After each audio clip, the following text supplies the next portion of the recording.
సర్కార్ని షేక్ చేసింది అనుకోవచ్చా, లేకపోతే దీని వెనక ఎవరన్నా మాస్టర్ మైండ్స్ ఉన్నారా, నిజంగానే జంజీ బయటకు వచ్చిందా, అసలు ఏం జరిగింది ఏంటి ఎలా చూడొచ్చు అంటారు సార్ ఈ ఆందోళనని?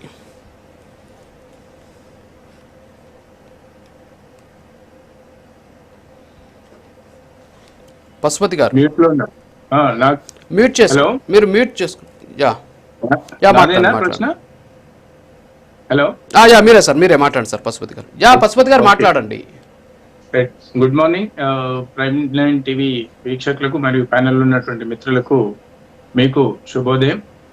ఇవాళ దేశవ్యాప్తంగా ఒక ప్రశ్నార్థకంగా ఒక ప్రశ్నించే తత్వంగా మారినటువంటి నీట్ విద్యార్థులు ఏదైతుందో విద్యార్థులకు జరిగిన ఇబ్బంది మాత్రం తప్పకుండా పార్టీలకు అతీతంగా మనం అంగీకరించాలి. కానీ పార్టీలు ఏ విధంగా దీన్ని మిస్గైడ్ చేస్తున్నాయి, విద్యార్థుల్ని ఏ విధంగా ఎమోషనల్ గా యూజ్ చేసుకుంటున్నారు, అసలు ఈ సిజేపీ పార్టీ వెనకాల ఎవరున్నారు, అది ఒక రోజుతో వచ్చినటువంటి కాదు, ఇది వ్యూహాత్మకంగా చేస్తున్నటువంటి ప్రయత్నం. అది మనకు చాలా కళ్ళగట్టినట్టుగా కనిపిస్తుంది.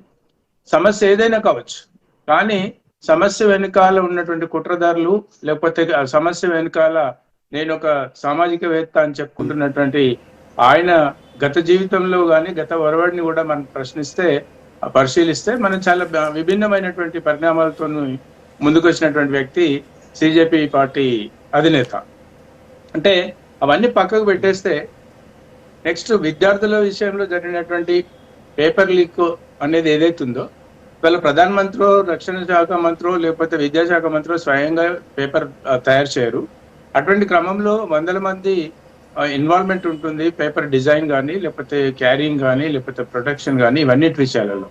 ఇవాళ గవర్నమెంట్ ఆఫ్ ఇండియా కానీ గవర్నమెంట్ ఆఫ్ తెలంగాణ కానీ ఆనరబుల్ సుప్రీంకోర్టుకు నేను ఏం రిక్వెస్ట్ చేస్తున్నంటే, ఈ పేపర్ లీకేజెస్ ఎవరైనా చేస్తే అది చాలా చాలా కఠినంగా శిక్షలు ఉంటే తప్ప ఇటువంటి విషయాలు మళ్ళీ పునరావృతం కాకుండా ఉండే బాధ్యత తీసుకోవాల్సిన ఆవశ్యకత ప్రభుత్వాల పైన ఉంది.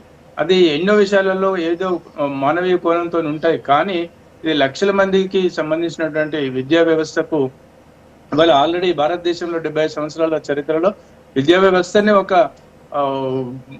కూకట్వేళ్లతో కూలిపోయేటువంటి పరిస్థితి ఏర్పడుతున్నటువంటి తరుణంలో మరొక రాయి ఇలా ఈ విధంగా విద్యార్థుల పైన పడడం, వాళ్ళు మానసికంగా ఇబ్బంది పడడం, వాళ్ళ యొక్క విలువైన సమయాన్ని మళ్ళీ వెచ్చించడం, ఇవన్నిటినీ మనం అవాయిడ్ చేయాలి అంటే, పునరావృతం కాకుండా ఉండాలంటే తప్పు చేసిన వ్యక్తి జీవితంలో వాడే ఒక ఆదర్శంగా కనిపించాలి. ఏమని, పోతే వీడికి ఎంతటి శిక్ష జరుగుతుందో, ఎంతటి అవమానం జరుగుతుందో, ఎంతటి ఇబ్బందికర జీవితం ఉంటుందో, దౌర్భాగ్యమైనటువంటి జీవితం గడపాల్సి వస్తుందో జైలు జీవితం అనేది ప్రజాస్వామ్యంలో ఉన్న ప్రతి ఒక్క అధికారికి కానీ ప్రతి ఒక్క రాజకీయ పార్టీకి కానీ తెలిసే విధంగా చేస్తే బాగుంటుందని నేను కోరుకుంటున్నాను.